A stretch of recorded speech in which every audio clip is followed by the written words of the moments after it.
Islamic Curriculum with me, Mr. Wildan Taufikur Rahman.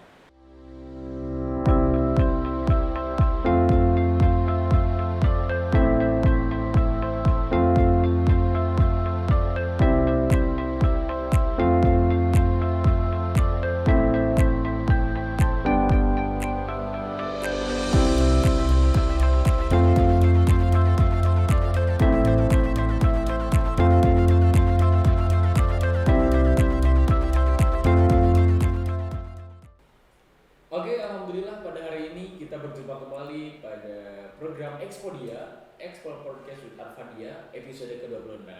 Pada episode kali ini kita akan membahas tentang Islamic Curriculum yang dilaksanakan di Sekolah Arfadia. Saya sudah ditemani oleh dua narasumber untuk membahas pada pembahasan kali ini. Di samping kanan saya dan Mr. Lucky. Boleh memperkenalkan diri dulu. Oke, Assalamualaikum warahmatullahi wabarakatuh. Waalaikumsalam. Perkenalkan, nama saya Mr. Lucky. Saya sebagai Islamic teacher di primary. Oke, dan di samping diri saya sudah ditemani oleh Miss Sofa. Boleh diperkenalkan diri dulu. Assalamualaikum parents, saya Miss Sofa, saya guru Islamik di Preschool. Oke. Beberapa menit ke depan kita akan membahas tuntas tentang bagaimana Islamic Curriculum khas Arfadia. Baik. Mengenai Islamic Curriculum, kita bahas dulu dari namanya Arfadia. Mungkin sudah banyak yang tahu kalau Arfadia itu merupakan sekolah yang berbasis Global Islamic School. Nah, sebagaimana kita ketahui bahwasannya di Kota Bandung ini khususnya banyak sekali sekolah swasta yang memiliki basis Islam atau yang berbasis Islam. Nah, kira-kira apa sih yang membedakan sekolah Arfadia ini dengan sekolah-sekolah yang lainnya yang berbasis Islam juga? Kira-kira bagaimana nih pendapat dari Mas Lucky? Oke, baik. Bismillah. Allahumma sholli ala Sayyidina Muhammad wa ala Sayyidina Muhammad. Terima kasih Mr. Wildan. Betul, di sekolah swasta itu pasti memiliki program unggulan ya, terutama Islamic program. Nah, untuk di Arfadia sendiri kita terbagi menjadi 4 program secara garis besar, terutama di primary gitu ya. Yang pertama adalah morning pledge. Nah, itu adalah kegiatan di mana anak-anak berdoa bersama pada pagi hari sebelum pembelajaran dimulai. Kemudian yang kedua ada namanya pembiasaan sholat duha bersama. Itu kita lakukan setiap pagi juga sebelum pembelajaran dimulai. Kemudian yang ketiga adalah program membaca Al-Quran melalui metode tilawati. Nah, kemudian yang terakhir yaitu program tahfiz juz 30. Tahfiz Al-Quran juz 30. Itu anak-anak nanti menghafal surat-surat pilihan yang ada di juz 30. Itu. Jadi program unggulan di Arfadia itu secara garis besarnya terbagi menjadi 4 yang itu. Mungkin untuk tingkat primary, Mr. Lucky ini mewakili dari tingkat primary ya. Ya, betul. Secara garis besar di primary itu terbagi pada 4 program Islamic unggulan. Betul. Kira-kira untuk di preschoolnya bagaimana nih Miss Sofa? Nah, kalau untuk di Preschool tidak jauh berbeda dengan kegiatan di primary. Ada juga pembiasaan murojaah. Kalau itu pembiasaan murojaah itu anak-anak setiap hari diulang hafalan surat-surat pendek dari An-Nas misalnya hingga Al-Qari'ah, itu setiap pagi diulang-ulang sebelum kegiatan dimulai. Lalu ada pembiasaan sholat zuhur berjamaah, itu setiap hari juga.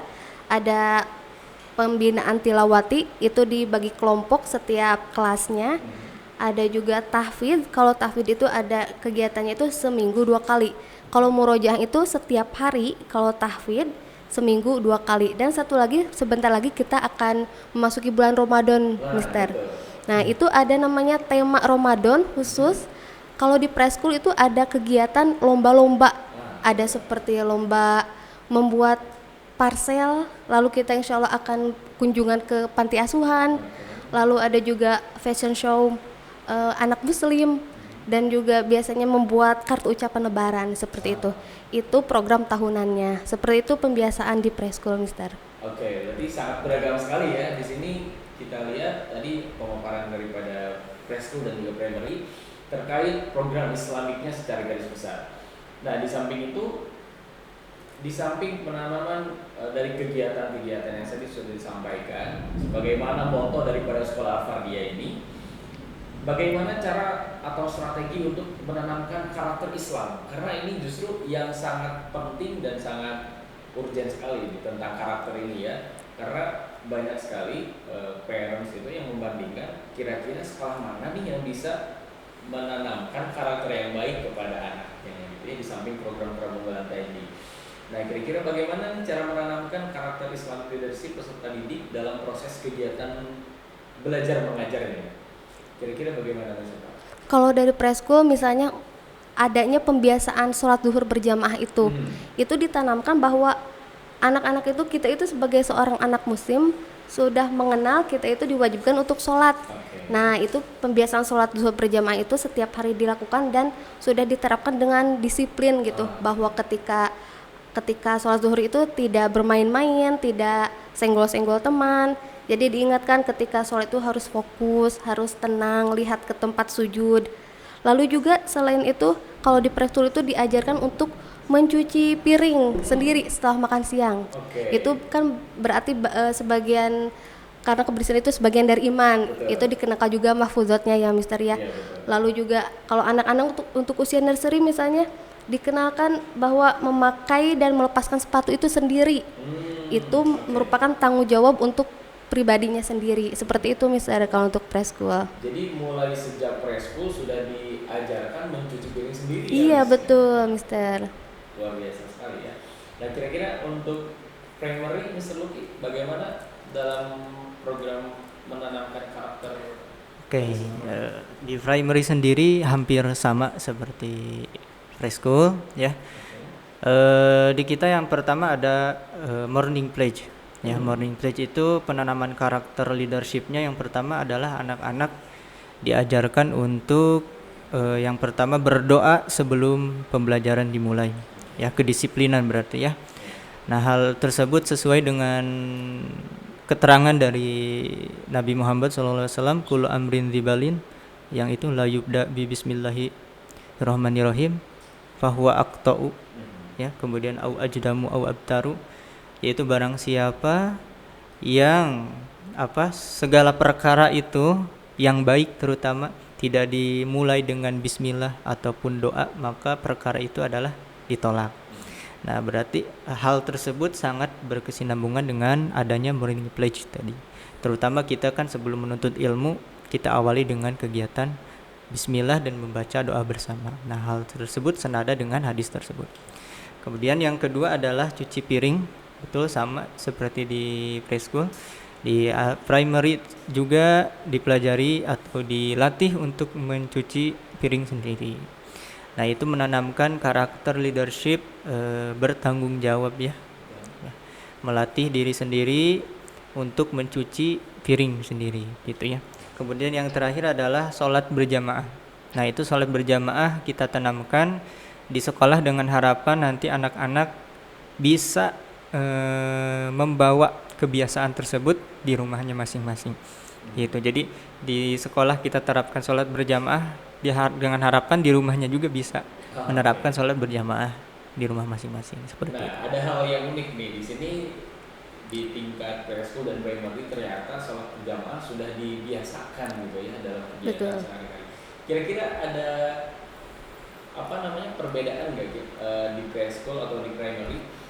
Ketertiban anak ketika sholat itu bagaimana? Apakah sudah bisa tertib atau misalkan lagi sholat senggol-senggolan itu kan umum ya terjadi di anak-anak SD ataupun TK gitu ya. Nah, kira-kira tingkat ketertiban anak itu seperti apa ketika mengikuti sholat berjamaah? Misalnya kalau usia K1 4,5 tahunan itu misalnya di awal-awal semester masih dimaklumi, masih bermain-main, tapi kita setiap hari harus diingatkan terus bahwa sholat itu fokus, nggak bermain. Lalu kita juga sambil saya sebagai guru Islamik dan FT juga wali kelasnya itu berkeliling di setiap saf anak.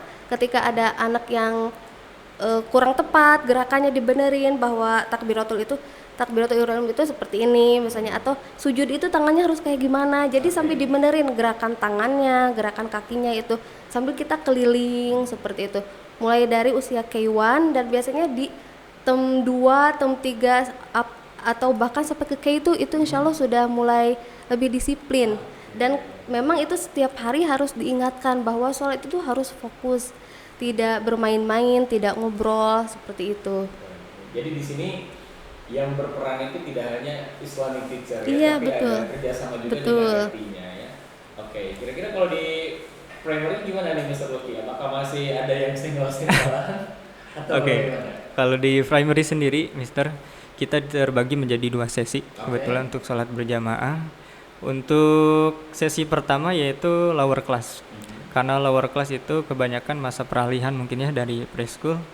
Jadi yang ada kebanyakan sih berisik sebelum pelaksanaan sholat sholatnya. berjamaah dimulai. Oke.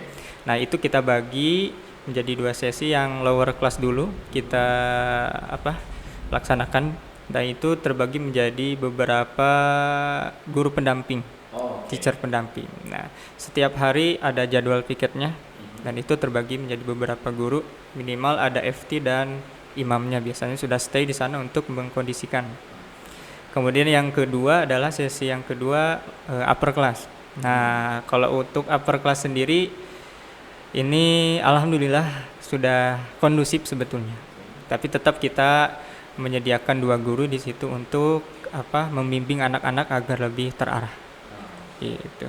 Tapi ketika dalam pelaksanaan sholat yang upper maupun lower itu sudah bisa tertib kondusif atau bagaimana? Alhamdulillah sudah bisa tertib kondusif, terutama ketika sholat berlangsung ya Mister. Tidak ada istilahnya senggol-senggolan, kemudian ketawa-ketawa sudah minim sekarang alhamdulillah karena ada yang mengawasi. Jadi sudah terbiasa. Ya, untuk jadi sudah terbiasa gitu. dalam pelaksanaan sholatnya udah tertib gitu. Ya, Meskipun alhamdulillah. sebelumnya kadang mungkin ramai gitu. Ya, Misalnya. Ya seperti itu. Jadi sebelum pelaksanaan justru yang ramai karena itu ada yang harus antri wudhu dan lain sebagainya. Tapi ketika sholat berlangsung, alhamdulillah sudah mulai tertib. Oke, Gitu. luar biasa sekali. Nah, sebagaimana yang kita ketahui bahwasannya di sekolah Al-Fardiyah ini menyediakan 2 jenjang pendidikan ya, yang tadi sudah disampaikan ada primary, ada preschool. Tentunya pada setiap jenjang ini memiliki kegiatan keislaman yang khas yang disesuaikan dengan perkembangan setelah didik ya. Dengan demikian bagaimana penyusunan Islamic program yang berkesinambungan antara jenjang TK dan SD, atau misalkan kita bahas bagaimana pencapaian dari masing-masing program yang tadi sudah disampaikan. Apakah ada perbedaan antara primary dan preschool atau bagaimana? Kira-kira di preschool bagaimana Mas Sofa? Nah, ini sangat berkesinambungan sekali, Mister. Oke. Dari preschool di Al-Fardiyah, lalu lebih baiknya lagi lanjut lagi ke primary-nya di Al-Fardiyah. Karena itu sangat berkesinambungan. Misalnya dari materi-materi Islamiknya, doanya. Doa di preschool itu dikenalkan dulu dari doa keseharian. Misalnya doa mau makan, doa setelah makan, doa ketika mau masuk kamar mandi, dan itu bukan hanya hafalan tapi juga diterapkan sehari-hari. Seperti kalau di preschool pakai instruksinya dengan instruksi lagu, please put your hands up, please put your hands beside, please put your hands forward for doa gitu. Jadi memang diterapkan sehari-hari. Jadi untuk di preschool itu doa-doanya yang sederhana dulu, yang pendek-pendek dulu, seperti tadi doa mau makan, setelah makan, doa ketika hujan, doa ketika memakai pakaian. Lalu juga ada materi pengenalan huruf hijaiyah. Kalau di preschool masih mengenal huruf hijaiyah dengan harokat fathah A hingga Ya, lalu mengenal huruf hijaiyah yang sambung, huruf sambung. Mungkin nanti kalau di primary udah jilid 2, jilid 3 itu yang lebih rumit, Lebih kompleks harokatnya itu. Lalu ada juga, nah kalau dari preschool baru dikenalkan sholat berjamaah. Jadi minimal anak itu sudah tahu bahwa kita seorang muslim itu harus melaksanakan sholat. Mungkin nanti di primary ada sholat yang bersama-sama lagi ya, seperti itu. Kalau di preschool baru dikenakan sholat zuhur berjamaah, seperti itu, Mister. Kalau di preschool berarti tentunya ini sudah lebih meningkat nih kegiatannya, pencapaiannya dan lain sebagainya. Kira-kira bagaimana? Untuk di primary ya. Oke, untuk di primary doa-doa, kemudian program baca Al-Quran, memang kita khusus untuk lulusan dari Arvardia Preschool itu melanjutkan Betul. program yang telah dilakukan di preschool ya. Seperti baca tulis Al-Qur'an yang jilid 2 asalnya sebelumnya di preschool jilid 2, maka di primary tentu kita melanjutkan jilid 2 kembali. Nah, tentu itu juga dengan ada placement test terlebih dahulu. Karena takutnya kenapa? Karena ada jeda waktu yang lumayan lama ya ketika itu libur, kemudian masuk sekolah lagi. Nah, maka di primary ada yang namanya placement test dulu. Nah, sudah sampai sejauh mana mereka atau anak-anak membaca Al-Quran. Ya, contohnya yang tadi di jilid 2 misalnya di preschool udah halaman sekian, kita tes dulu apakah lupa lagi atau masih ingat. Nah, kalau masih ingat, alhamdulillah kita teruskan. Nah, seperti itu. Kemudian untuk yang doa-doa, terutama doa-doa harian, alhamdulillah kita sebetulnya melanjutkan juga. Kalau dari preschool doa-doa harian sehari-hari, kalau di primary lebih ke doa-doa yang sifatnya untuk doa setelah sholat. Oh, oke. Ya, jadi doa setelah sholat itu doanya apa aja sih? Betul. Doa meminta petunjuk, kemudian contohnya doa kebaikan dunia akhirat, doa untuk orang tua dan lain sebagainya. Nah, selain itu untuk sholatnya sendiri, nah untuk di preschool sholat berjamaah berarti sholat wajibnya gitu ya. Iya.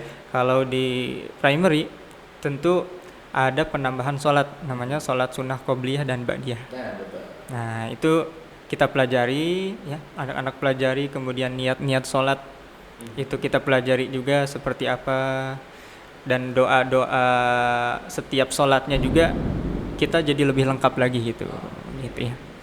Jadi mungkin sudah jelas ya bahwasanya di sini ada kesinambungan gitu ya antara program di preschool dan di program di primary. Contohnya tadi dalam pelaksanaan sholat, mungkin kalau di preschool baru gerakannya aja bareng-bareng gitu ya. Kalau di primary ini sudah lebih mendalam lagi ke bacaannya, zikir setelah sholat dan sebagainya ya. Oke. Nah, untuk dalam konteks pemerataan kualitas kemampuan stadidik ya yang tadi sudah disampaikan dalam membaca Al-Quran di primary maupun di preschool, kita menggunakan metode tilawati ya. Nah, karena program antara preschool dan primary itu berkesinambungan, kalau misalkan anaknya melanjutkan enak kan ya, seperti tadi tinggal dites saja dan disesuaikan. Nah, kira-kira bagaimana ini untuk menyesuaikan anak-anak yang bukan dari Arvardia juga nih, preschoolnya gitu misalkan, dalam pemerataan kualitas kemampuan peserta didik dalam membaca Al-Quran itu kira-kira bagaimana kalau pembinaannya? Oke, untuk anak-anak yang di luar Arvardia, tentu yang pertama adalah kita adanya placement test. Jadi anak tersebut cocoknya ditempatkan di jilid berapa. Nah, itu pasti ada tes dulu ya. Misal dari luar Arvardia, di sananya setelah mempelajari Iqra misalnya ya, Iqra 2 atau Tilawati 2. Nah, kita tes, ternyata ketika bacanya tidak sesuai dengan apa yang diharapkan, nah maka kita ulang jilid 2 awal ya. Atau yang belum mengenal tilawati sama sekali, maka kita tempatkan di tilawati jilid 1. Nah, itu ya. Jadi penempatannya seperti itu. Dan setiap kelompok tilawati di primary khususnya itu dibagi per jilid. Setiap kelompoknya sesuai dengan jilidnya masing-masing. Contoh, kalau jilid 2 misalnya ya, itu ada beberapa kelompok, misalnya ada 5 kelompok. Nah, itu jilid 2 semua. Jadi tidak bercampur antara jilid 2, jilid 1 atau jilid 3 dan lain sebagainya. Itu banyak siswanya berapa? Setiap kelompok itu kurang lebih 8 sampai 9 orang. 8 sampai ya, oleh satu pembimbing. Oleh satu pembimbing. 8 sampai 9 orang. Untuk kegiatannya itu seperti apa, Mister, dalam pelaksanaan pembinaan tilawati itu? Oke, kegiatannya di primary itu kebetulan kita 1 minggu itu ada waktu 3 hari untuk tilawati.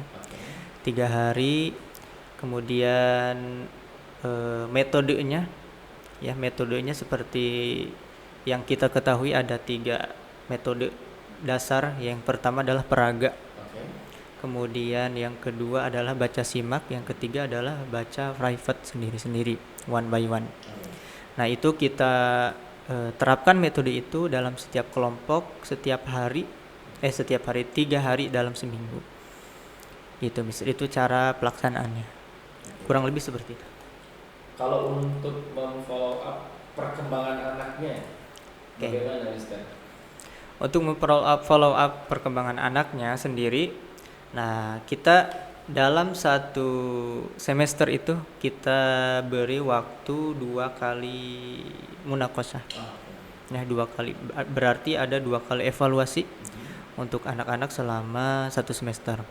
Nah kita evaluasi tuh udah sejauh mana perkembangan bacaan anak-anak. Oke. Berarti dalam 1 tahun 2 semester itu kurang lebih ada 4 kali munakosah untuk di primary. Seperti itu. Intensitas evaluasinya itu dilakukan secara berkala ya? Ya, secara berkala. Dalam satu semester 2 kali Ya, evaluasi. betul. Nah, kalau di preschool kira-kira bagaimana nih pola pembinaannya? Karena mungkin ini anak-anaknya pun berbeda ya Miss ya dengan primary. Iya. Kira-kira bagaimana nih pola pembinaan di preschool? Kalau dari preschool mulai dari pengenalan huruf hijaiyah dulu. Yang dasar ya Miss ya? Iya, yang dasar dulu, dan itu dilakukan dengan cara yang menyenangkan dengan lagu. Misalnya melalui flashcard dulu. Misalnya ini ba, ini bunyinya ba. Ini bunyinya ba. Ini bunyinya ba. Ini bunyinya ba. Ini bunyinya ba. Nah, itu seperti itu dari A hingga Ya. Diulang-ulang. Baru setelah itu ke buku, dan sama seperti di primary, setiap level juga ada K1, K2 itu dibagi kelompok juga, sama juga ada yang 8 orang, 9 orang, dipegang oleh wali kelas juga Islam teachernya. Jadi setiap kelompok itu, setiap 9 orang siswa itu dipegang oleh satu guru, dan itu beda-beda, ada yang tilawati PAUD, ada yang tilawati, kalau di preschool baru ke jilid 1 sama 2. Dan itu dikelompokkan juga, apakah ada yang masih di tilawati PAUD, jilid 1 dan juga jilid 2. Jadi sama seperti itu. Metodenya menggunakan flashcard dan juga per kelompok, seperti itu. Dan kegiatan evaluasinya pun sama? Oh iya, sama juga. Ada kalau anak-anak sudah selesai hingga halaman terakhir dan dibilang cukup lancar, nanti kita adakan evaluasi munakosah. Misalnya 10 orang misalnya. Nanti kalau sudah selesai dirasa cukup lancar, anak itu bisa naik jilid dan berganti buku. Karena setiap siswa itu berbeda-beda kemampuan. Jadi pasti mungkin akan ada 1 atau 2 kali dalam satu semester. Jadi gimana lihat kemampuan anaknya dulu, seperti itu, Mister. Oke. Nah, ini membaca Al-Quran ini merupakan hal yang sangat penting ya, bagi kita umat Islam, dan di primary dan juga di preschool program pembinaan ini sudah sangat kompleks sekali dan sangat serius dilaksanakan itu dengan berbagai pembinaan dan berbagai evaluasi yang berjenjang gitu ya. Nah, kemudian untuk program tahfiz ini pola pembinaan yang dilakukan di sekolah Al-Fardiyah baik di preschool maupun di primary itu kira-kira targetannya itu seperti apa gitu? Entah itu di preschool maupun di primary itu kira-kira bagaimana nih targetannya dari masing-masing jenjang? Misalnya kalau dari preschool dari usia 3 tahun nursery itu belum dikatakan target tahfidz sih, tapi masih pengenalan surat-surat pendek, itu disebutnya murojaah, dan itu diulang setiap hari. Biasanya itu insya Allah cukup efektif. Baru ketika di usia 4,5 tahun atau usia K1 ada target tahfidz, misalnya dalam 3 bulan deh, An-Nas hingga At-Takasur, anak-anak diharapkan udah hafal sekian surat. Tapi itu kembali lagi ke kemampuan setiap anak, ada yang bisa melebihi target seperti itu. Jadi ada program tahfidz itu seminggu 2 kali dites, dicek satu persatu anak, apakah anaknya udah hafal surat itu atau sudah lanjut ke surat lain, dan itu murojaahnya setiap hari juga. Cukup segitu mungkin nih kalau di preschool, ada tahfidz dan juga murojaahnya seperti itu. Jadi mungkin ini targetannya baru hanya pengenalan surat-surat pendek aja gitu ya. Iya. Iya. Oke, kira-kira kalau di primary udah ada target khusus yang dicapai atau bagaimana? Oke, kalau di primary Mister, jadi untuk tahfiz sendiri Mhm. ada targetnya sendiri sesuai dengan jenjang kelasnya. Dari P1 sampai P6 itu targetannya berbeda. Oke. Dan itu juga disesuaikan dengan kemampuan anaknya kembali lah. Karena setiap anak betul berbeda-beda. Ada yang melebihi target, ada yang masih di dalam target itu sendiri. Nah, untuk pola pembinaannya kita lakukan dengan satu murojaah setiap hari, setiap pagi. Itu Ada rutin murojaah dilakukan? rutin Oh, yang dilakukan per kelas oleh Oh, FT-nya masing-masing. Oke. Itu murojaah setiap pagi. Kemudian dalam 1 minggu sekali nanti akan ada guru tahfiznya, ada jam pelajaran khusus untuk mengecek progres mereka Oh, jadi ketika sudah murojaah. dikhususkan, Sudah ada dihuskan. waktu jam pelajaran ya? Ya, tahfiz itu, oke. ketika di jam pelajaran sesuai dengan targetan yang mereka jalani. Oh, Nah, seperti itu. Dan untuk evaluasinya sendiri itu kita lakukan di kelas akhir ya, berarti fisik ya, Oh, kelas iya. 6. Itu ada yang namanya tasmi Al-Qur'an. Jadi tahfiz dari P1 until P5 itu kita evaluasi ya. Udah sampai sejauh mana, dievaluasi di jenjang akhir itu di kelas 6. Seperti itu. Kalau misalkan tadi kan setiap anak itu memiliki pencapaiannya yang berbeda-beda ya, ada yang bisa capai target, bahkan ada yang lebih. Nah, kira-kira apakah ada pembinaan khusus, Mister, untuk anak-anak yang hafalannya sudah punya hafalan yang lebih? Ya, tentu pasti ada pembinaan khusus, terutama bagi anak-anak yang jauh ya, jauh melebihi target. Nah, itu dilakukan oleh guru tahfiznya. Oh, oke. Ketika anak-anak yang lain misalnya murojaah di kelasnya masing-masing, nah ini anak yang telah lebih mencapai target itu dikhususkan kelompoknya itu dengan guru tahfiznya. Jadi Gitu. ada pembinaan khusus. Ada untuk namanya anak- pembinaan khusus yang untuk sudah- anak-anak yang sudah melebihi target. Oke. Nah, itu. Jadi supaya hafalannya tidak di situ-situ Ya, aja ya. jadi Mister, ya? supaya hafalannya bertambah Oke. gitu karena khususnya. Nah, dari beberapa program yang tadi sudah kita bahas dari awal sampai program tahfiz yang terakhir ini, pasti yang diharapkan oleh orang tua itu adalah output daripada program yang sudah disusun yang tadi ya. Kira-kira profil peserta didik seperti apa yang dihasilkan, baik yang di primary ataupun di preschool dengan adanya program Islamik ini yang khusus gitu. Kira-kira kalau dari preschool profil yang seperti apa nih peserta didiknya itu, outputnya itu nanti anaknya tuh kayak gimana gitu, Iya. yang membedakan dengan sekolah yang lain? Ketika lulus dari K2 di preschool, minimal anak insya Allah sudah mengenal gerakan sholat yang sempurna, Oke. lalu hafalan bacaan sholatnya, lalu sudah mengenal surat-surat pendek. Yang tadi juga di primary juga ada tasmi, nah di preschool juga ada tasmi itu. Tasmi itu evaluasi dari tahfidz, target tahfidz dari selama di preschool itu dievaluasi di tasmi itu, nanti di K itu.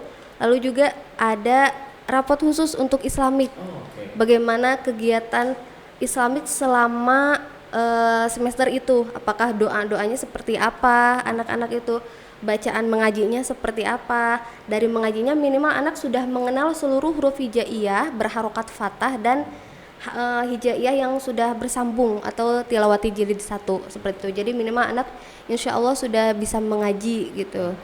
Meskipun dengan kalimat-kalimat Al-Quran yang masih pendek di jilid 1 seperti itu, Mister. Oke. Oke. Kira-kira untuk di preschool sendiri ini bagaimana, Mister? Profil yang dihasilkan dari program Islamik ini? Di primary ya. Ya, betul. Oke, di primary sendiri hampir sama dengan preschool. Oke. Ya, tadi ada rapot khusus. Nah, itu capaian yang dicapai oleh peserta didik apa aja, seperti sholat berjamaah, kemudian sholat sunnah, doa-doa harian, ya, kemudian praktik ibadah dan lain sebagainya. Di situ ada di rapot khusus Islamik. Kemudian yang kedua adalah harapannya kita ingin anak-anak ketika telah lulus dari Al-Fardiyah bisa membaca atau minimal lulus tilawati jilid 5. Ya. Itu minimal lulus tilawati jilid 5, itu yang kita inginkan dan harapkan ya. Karena nanti setelah lulus di Arfardia, mereka kan telah bisa membaca Al-Quran, itu modal awal untuk mereka menjalani kehidupan mereka selanjutnya gitu ya. Yang kedua adalah hafal surat-surat pilihan dari juz 30 ya.